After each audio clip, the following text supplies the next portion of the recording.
A Warner Robins couple says bats have taken over their home. Now, weeks later, Jennifer Piontek and her fiance are still staying in a hotel with no clear end in sight.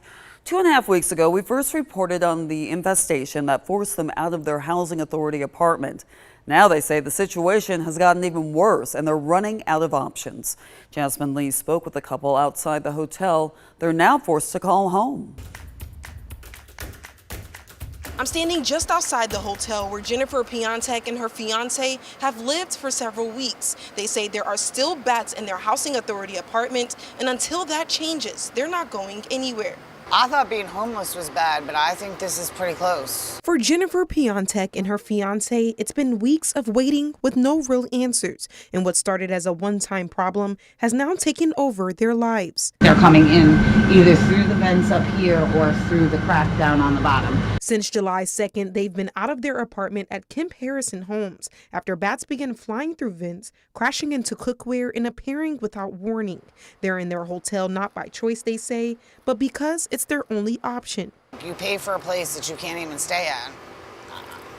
And I asked that question this month. I said, out of 31 days in July, we only slept there 4 nights. I said, not because we wanted to or because we chose to, but because we're forced to not sleep there. At first, they thought the air conditioner was to blame, but Piontek says after our story aired in mid-July, the housing authority sealed it. But still, the bats kept flying. Now she says the apartment reeks of them. What is that?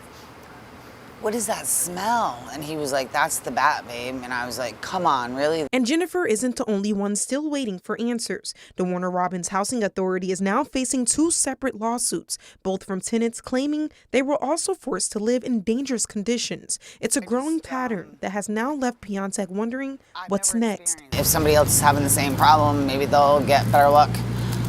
Or faster results than I'm getting. Georgia law prohibits killing bats, so Piontek says they've had to let the last one stay. Reporting in Warner Robins, Jasmine Lee, 13 WMAZ News. The Warner Robins Housing Authority has now responded to our recent attempts for comment. Like Jasmine said, this isn't the first time tenants have had problems with government housing in Warner Robins.